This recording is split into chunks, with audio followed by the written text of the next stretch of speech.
नमस्ते साथियों, आप सभी का एक बार पुनः आपकी अपने इस यूट्यूब चैनल पर मैं अभिनव सरोवा, व्याख्याता हिंदी साहित्य, स्वागत और अभिनंदन करता हूं।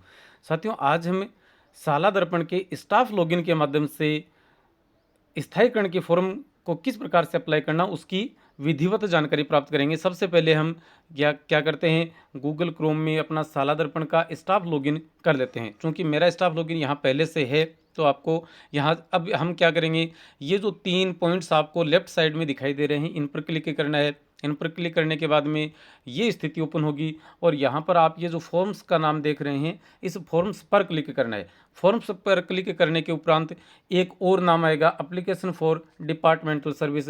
इस पर क्लिक करेंगे तो फिर एक नीचे और ऑप्शन से होगा जिसका नाम है फॉर्म्स, और इस फॉर्म्स पर क्लिक करने के बाद ये 4 प्रकार की चीज़ें आपके सामने उपस्थित हो जाएंगी। अब हमें क्या करना है, सबसे पहले हमें करना है कन्फर्मेशन फॉर्म का अप्लाई करना है। तो इसको हम क्लिक हर पर टाइप कर क्लिक करते हैं, और क्लिक करने के बाद यहाँ देखिएगा, यहाँ से यदि आपको किसी प्रकार की सूचना की ज़रूरत है तो आप इस पीडीएफ को डाउनलोड कर सकते हैं। यहाँ पे कार्मिक का नाम आ गया, एम्प्लॉय आईडी आ गई, फ़ोटो आ गई, मूल पद और सब्जेक्ट आ गया। ये सारी चीज़ें आपके प्रपत्र 10 के मुताबिक आ रही हैं। अब यहाँ पर है स्थायीकरण हेतु मूल पद, तो यहाँ पर क्लिक करेंगे तो 2 पद दिखाई दे रहे हैं। क्योंकि मेरा पहला पद ग्रेड 3 लेवल 2 था और अभी लेक्चरर का, तो इस पर लेक्चरर पे क्लिक किया हमने, और लेक्चरर पर क्लिक करने के बाद में स्थायीकरण हेतु विषय है तो हिंदी उसमें था L2 में, और यहाँ पर हिंदी लिटरेचर है तो हिंदी लिटरेचर पर क्लिक करते हैं। हालांकि मेरा स्थायीकरण हो चुका है, बावजूद इसके हम ये तय कर रहे हैं।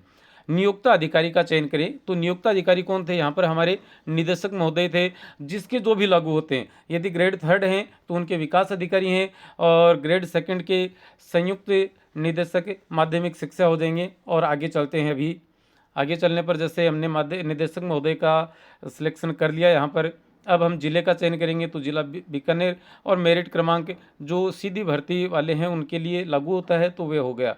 परीक्षा परिणाम रिवाइज नहीं है। चयन वर्ग यहाँ पर, और इसको सिलेक्शन करने की ज़रूरत नहीं है। पिता का नाम, date of birth, mobile number आ गए। ये वर्तमान पद पर कार्य ग्रहण की तिथि 28 जून 2017 आ गई। क्या अनवरत कार्यरत हैं, तो यहाँ पर हमें यस पर क्लिक करना है। और जो नियुक्ति आदेश हुआ था उस नियुक्ति आदेश के ये जो क्रमांक है, आप हिंदी में लगा सकते हैं, अंग्रेजी में लगा सकते हैं। बस दिक्कत यही है कि ये इसे आप हिंदी में लिखते हैं तो इसका प्रिंट आउट लेने पर आपको यहाँ पर क्वेश्चन मार्क के निशान दिखाई देंगे।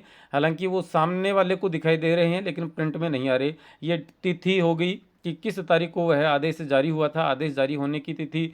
अब है पद का पर स्थायीकरण की प्रस्तावित तिथि, तो हमें यहाँ से चयन कर लेना है। जैसे मैं 3 अप्रैल का कर लेता हूँ। यदि कार्मिक मॉडल स्कूल का है तो अपने पूर्व विद्यालय का एनआईसी कोड लिखिए, अन्यथा लागू नहीं है। चूँकि हमारा एनआईसी कोड आ चुका है, हम इसमें नहीं है।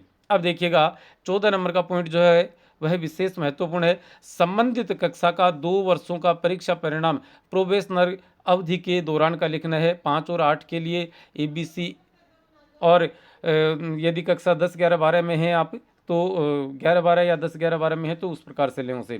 तो यहाँ पर हम सभी तिथियों का चयन करते हुए कि कौन से सत्र का, जैसे 17, 18 का ले लेते हैं, और क्लास ले लेते हैं 10वीं सॉरी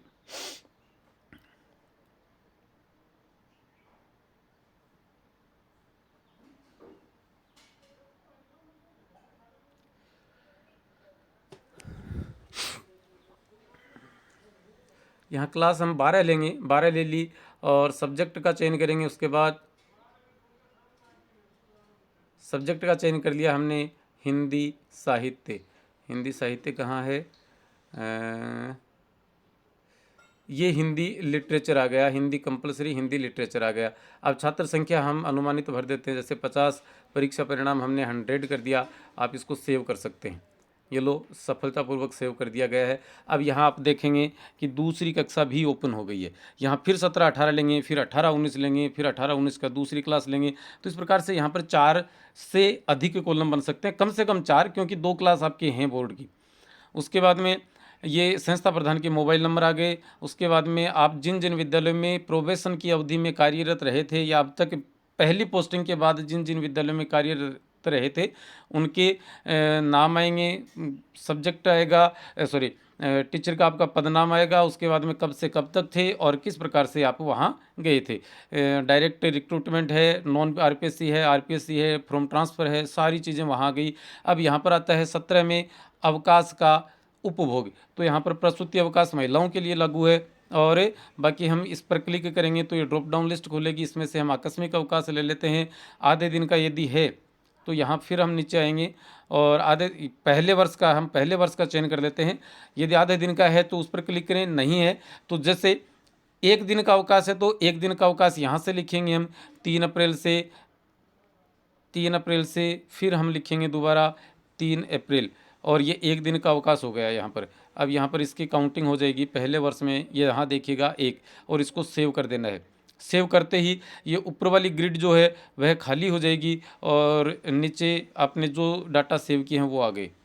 तो यहाँ प्रथम वर्ष में देखिएगा अभी तक एक आया है व्यू अटैचमेंट। यदि इस प्रकार का कोई है तो आप वो ले सकते हैं। फिर से यहाँ पर आकस्मिक अवकाश लेंगे और सारा मामला यहाँ से हमें फिर से पूरा अपलोड करना है। अब देखिएगा हमने जो एक दिन का आकस्मिक अवकाश अपलोड किया था वो यहाँ नीचे इस ग्रिड में आ चुका है। यहाँ फिर से हमें क्या करना है, यदि कई टुकड़ों में लेते हैं चूँकि हम सीएल, तो आकस्मिक अवकाश प्रथम वर्ष पर क्लिक करेंगे और वही मामला रहेगा पूरा का पूरा। यहाँ पर जाके आप इसको कर सकते हैं और उसके बाद में हमें ये करना है फाइनल सबमिट। और फाइनल सबमिट करने के उपरांत यहाँ पर क्या होगा, जैसे मैं दूसरे सत्र का और लगा देता हूँ। दूसरे सत्र में फिर हम लगा देते हैं वही 3 का लगा देंगे, देखते हैं क्या कहता है मामला। इसको हम सेव करते हैं, शायद ये हो सकता है डेट सेम होने की वजह से ले या नहीं ले, देखते हैं क्या रहता है। सफलतापूर्वक सेव कर दिया है भाई। अब यहाँ पर आप देखेंगे कि प्रथम वर्ष में 1 सीएल है, द्वितीय वर्ष में 1 सीएल है। अब हमें क्या करना है, इसको फाइनल सबमिट करना है। हमने फाइनल सबमिट पर क्लिक किया तो क्या स्थिति हमारे सामने उत्पन्न होती है। क्या आप इसको अंतिम रूप से अग्रेसित करना चाहते हैं तो आप येस पर क्लिक कर देंगे। येस पर क्लिक करने के बाद और आपका यहाँ पर वो ओटीपी नंबर आएगा। इस नंबर पे जो नंबर दिए गए हैं उस नंबर पे ओटीपी आएगा और ओटीपी जो आएगा वो यहाँ दर्ज करेंगे। दर्ज करने के बाद में हमें फाइनल सबमिट करना है और फाइनल सबमिट करने के पश्चात ये है फॉर्म आपकी स्कूल की साला दर्पण आईडी पर चला जाएगा और वहाँ से आपको इसे प्रिंसिपल साहब की एक टिप्पणी लिखनी है कि ऑल एंट्रीज ओके, या जो भी कोई वो करना चाहिए वो करेंगे और उसके बाद में वो इसे आगे प्रेषित कर देंगे। इस प्रकार से हमें पूरा का पूरा ये फॉर्म अप्लाई करना है। तो आज के लिए फ़िलहाल इतना ही। नमस्ते, धन्यवाद, जय हिंद, जय भारत।